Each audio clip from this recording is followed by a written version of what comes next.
Hello, everyone, and welcome back to another Babbling Irons match preview with myself and Sloth today, breaking down the Olympiacos game. I mean, we did it last time in the reverse leg. We lost 2-1, and now we've got to make sure we win this game because we're currently second or joint top in the group on 6 points from our opening three games.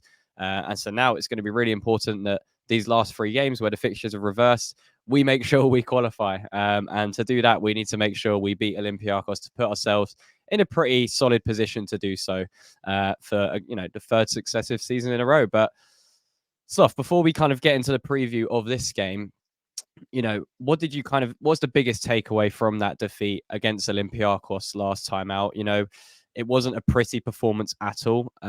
Made a lot of changes. Paqueta grabbed the goal right at the end, a really good goal actually.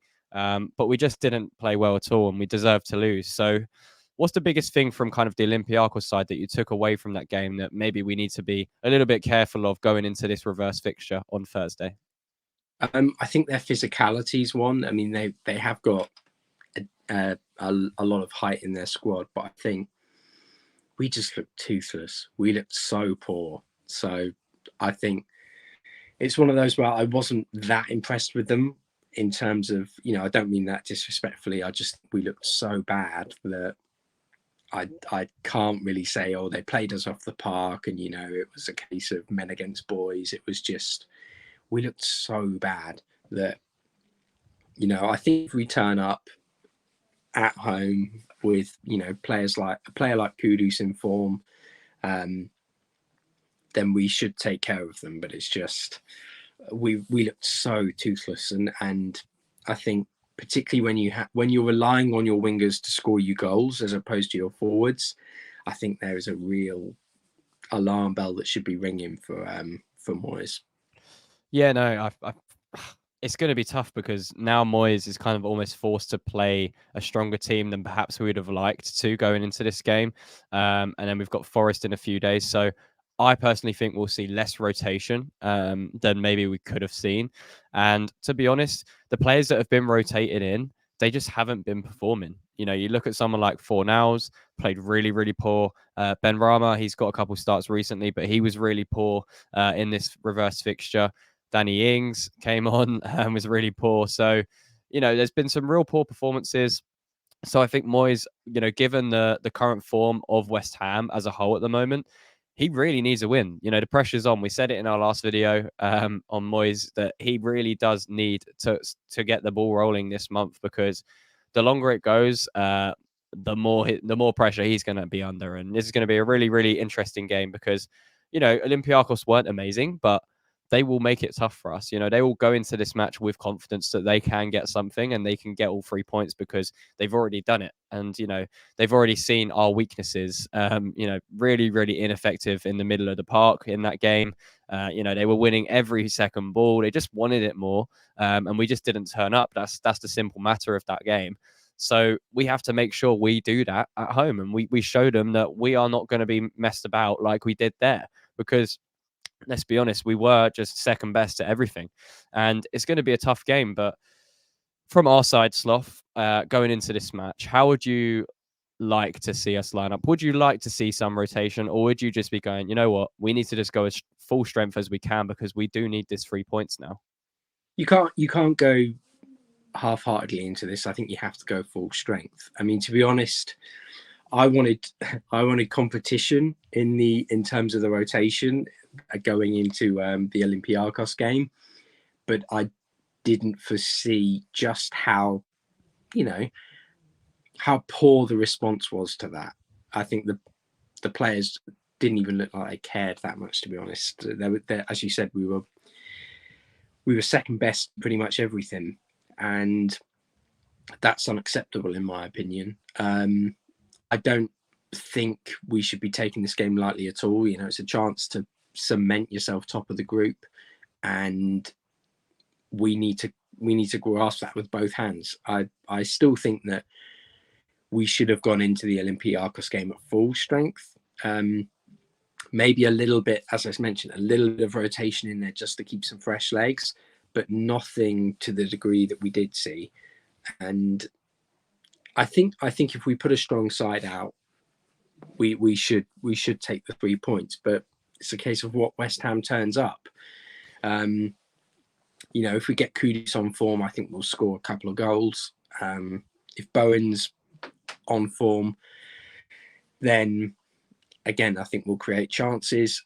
My big worry is with Antonio, because if he isn't putting in a shift up top, we look toothless, and it's really difficult to justify his performances at the moment, particularly when the second option is Danny Ings, who I'm gonna put my neck out on the line and say is possibly the worst transfer in modern West Ham history. It's a big shout. I just think he's not a bad footballer. He's just terrible for our system, and he doesn't suit us at all. He doesn't provide anything when he doesn't look good. And I think the only time we've seen him look all right was against Forest, and they were a poor side. So you can't have that in Europe. It is a worry that we're going into this having to win it. I think had we even picked up a point, we'd be a little bit more comfortable. But yeah, I think we're still, I think we're still in control of things. You can't win every game. I know we're used to not really losing in the group stage when it matters, but there's been times where teams do go away to these matches and lose.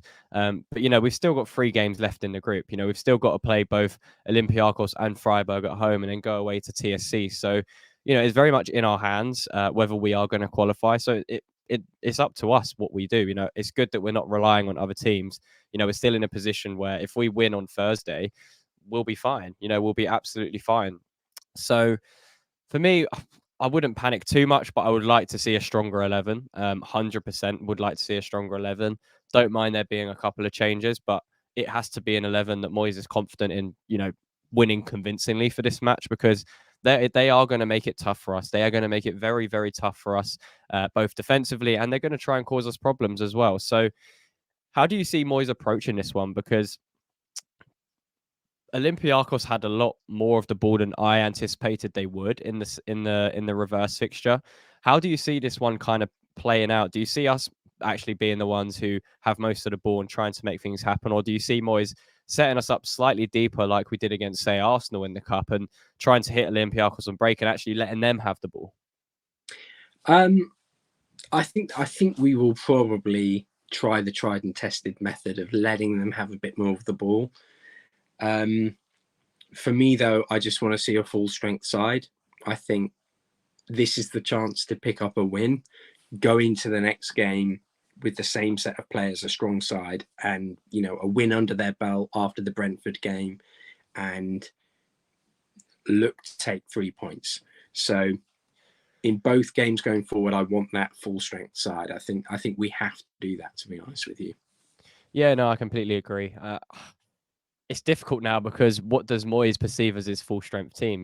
We've seen, like you mentioned, Antonio's form has just been absolutely terrible. And we've often said there isn't really anyone to replace him, or we can't really perform without him. But, I think Bowen's shown in the last, especially against Arsenal, that maybe he can play that role for us if we're trying to fit Kudus and Paqueta and Benrahma all into one team. So it really does depend on how Moyes wants to approach it. But yeah, I would absolutely be going into this full strength. No Danny Ings, no, experiments with that.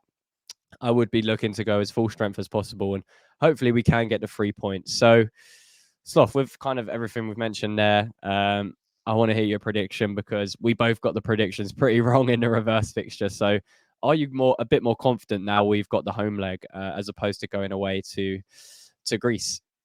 I'm a lot more confident with the home leg. I did kind of mention the atmosphere, and I mean, I kind of think the whole 300 thing was a bit naff, wasn't it? Like, I don't really get why football Twitter seemed to eat that up so much. It's like, I don't know. It was a bit weird. But I think I'm going to go 3-1. I think we might have a bit of a wobble to start with. They might start quickly, but I think we have the quality, especially if we start, as I mentioned, if we play a strong side, we have the quality to get back in it. And with Paqueta and Alvarez potentially, being available to start, I think we should more than boss it. Yeah, no, I was actually thinking 3-1 in my head as well. So we'll both stick with that one as our predictions, but hopefully we're right. I mean, it's not great that we're not keeping another clean sheet in our predictions, but I don't think any West Ham fan would be predicting a West Ham clean sheet at the moment with how things have been going. But yeah, hopefully we can get the win. Hopefully we can move up to 9 points in the group with, what would be 2 games left then after this game. We'd be in a pretty comfortable place looking to qualify for the group, past the group stages for a third season in a row in European competitions. So, Sloth, hopefully we do get the win. Let us know in the comments what you guys think the score is going to be. Do you see it being an easier game than the away fixture? Do you think we're going to have to play a strong team? Yeah, let us know in the comments. Leave a like on the video if you did enjoy. Subscribe to the YouTube channel if you are new. And Sloth, until next time, Come on, you on you irons. irons.